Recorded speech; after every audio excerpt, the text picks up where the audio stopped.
I've been wanting to get rich like the famous camera channels on YouTube by creating my own Lightroom presets. /FroPack4. Or maybe some LUT pack. I am rooting for Gerald. I want people to buy this LUT to make him stinking rich. But there's only one problem. I think I might be colorblind. I think Sony colors look good. Other than Panasonic, I've only ever used Sony cameras since I started doing photography and videography a couple years ago. I had no idea there was a problem with Sony colors until I found out from Camera Conspiracies that they're disgusting. Canon, why? You've made me stoop to filming myself on Sony. Disgusting Sony colors, skin tones. I am disgusted. But I wanted to find out exactly why they're disgusting. Sony still destroys you in most ways, except color science, which, I don't mind looking like a frog king, but, I shouldn't have to be eating sewer rat meat, with my green skin and my fangs and claws. I've never noticed a problem with green skin tones before, but it could be due to my visual impairment. Casey from Camera Conspiracy seems to prefer Canon skin tones. Canon colors. They're beautiful. I love you so much. I decided to do some more research to see if any other camera channels prefer Canon also. I came across this video from Cam Mackey explaining why so many people do prefer Canon colors. Here's the accurate colors. Here's the Sony profile. You see these two oranges are starting to blend together and also the yellow. And then once we go to the Canon really starts separating those hues. And again, guys, these are all just color profiles. This has nothing to do with the sensors or the body performance. This all has to do with color science being translated. And he shows a hack on how you can actually get Canon colors from a Sony camera. So, easy workaround. Go into your base characteristics, your ICC profiles. Let's just simply go into Canon, R5C, and there you go. See, once we switch to the Canon profile, our skin tones, we're getting all those beautiful magenta skin tones, and on Sony, it blends into yellow. On top of that, you can see our skies didn't shift. The green shift a little bit more towards teal, which I like. The blues down here goes a little bit more towards teal in the Canon. And again, you could simply fix this on the Sony. You just have to go in and push those yellows over to magenta a little bit, but then you're affecting all the rest of the yellows. Again, these are both Sony files, but we're simply just using the Canon profile. So it's literally that easy. I guess I can notice a small difference in the skin tones between Sony and Canon. But to be honest with you, I'm not seeing a huge difference. I was feeling deflated in my ability to make pleasing presets that the people will love. Then I watched a video from Tony Northrup where he had a fascinating poll where he had people pick their favorite JPEG out of a Sony, Nikon, Fuji, and Canon. He didn't have them labeled. And most people couldn't even pick their same favorite twice when he put the JPEGs in a different order. I showed the 1,500 people these 4 pictures and asked them to pick which ones were the best and which ones were the worst. I then showed them the exact same pictures but changing the label. 92% of you picked different pictures for the second set, even though the pictures were identical. They were just in a different order.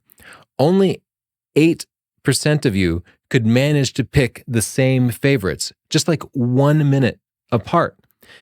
So maybe color science isn't quite as important as we actually think. The results of the poll completely perplexed me. I thought everyone preferred Canon colors. Here are the winners and losers. And I'm shocked by this because this does not line up with public perception. This is not the order that I expected to get. The camera with the #1 best color was Sony.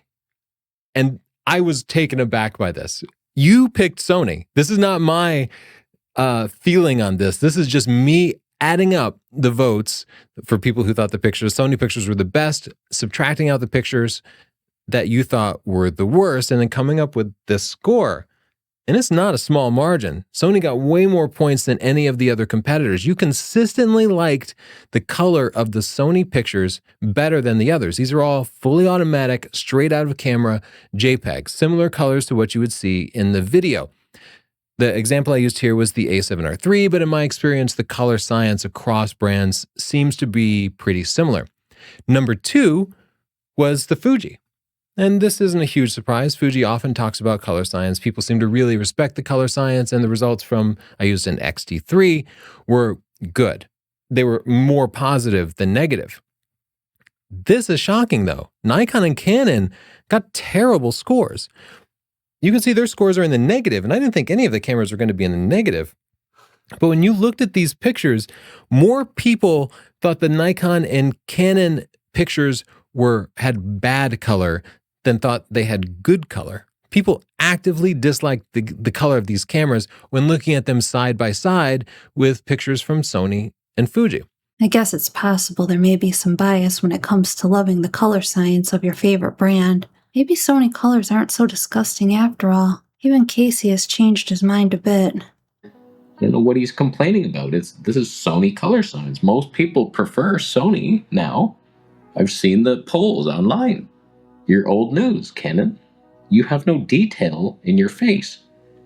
It's ridiculous. You think you had something nice in the past. You don't. You don't. He doesn't. This gives me a slight bit of hope in my ability to perceive pleasing colors. Something I found interesting is when I was watching the wrong side of the camera channel, he explained that every human brain perceives color just a bit differently. You remember that ridiculous dress? White and gold or blue and black? The whole internet went to war over a single photograph because nobody could agree what color it was.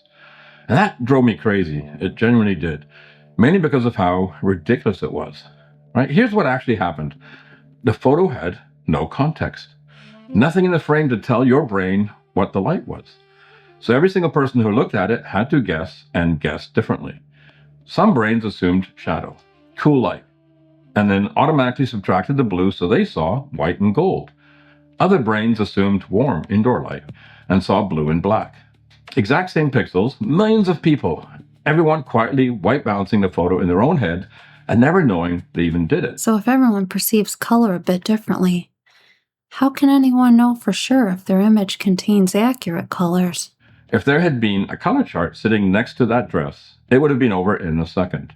A known reference in the frame, and there's nothing left to fight about. The entire war happened because there was nothing in the picture that you could anchor it to. In all fairness, that was a moment of insanity. So here's what I do. I put an anchor in the picture. Now I have a target point instead of trusting a screen, because I couldn't afford to be wrong. So what I do is I put an X-Rite chart in one shot, every shoot, under the exact same lighting as the final image, and I match the key angle of what I'm shooting. And when I correct the image, I can now set the gray to neutral, not to what looked right in my monitor, to what was right in the file. And most of the time, the moment that gray goes neutral, every other color falls into its natural place. I was able to locate my own color checker, which is the Amazon makeup palette. I'll be sure to have accurate colors now. Accuracy, unfortunately, for many people does not equal prettiness when it comes to color. That's good to know. Accuracy has never been my strong point. If I showed you a list of consumer cameras that have the most accurate color, many spots on that list, and probably the number one spot, would be held by Sony. But if I polled people about their least favorite camera colors, or even asked you to name a system that might have less attractive colors than others, you'd probably also say Sony. This is where this whole concept of color science as a feature of a camera really stops making sense to me. First, what's pleasing to look at is completely subjective. There's no right or wrong way to express color when we're talking about art. And also, what's pleasing is often not that accurate. Finding out that color is subjective when it comes to art really gives me hope that maybe I can be successful in making some presets and LUTs. But watching this video from Jared Polin and finding out just how hard Steven had to work in creating the presets for one of the Fro packs, it makes me realize maybe there's an easier way to get rich. I try to start with a person in the frame first. If it looks weird on skin tones, which it's obviously very hard to adjust for skin tones because everybody's different. You know, I have more of a red pale skin tone. You have more of a ivory golden finish, I'd say. So it's very hard to get skin tones right, but I try and start there and then work the preset around that. Now this one, on the other hand, I went more for, again, the city, the industrial look. So I didn't really mind affecting So manufacturing.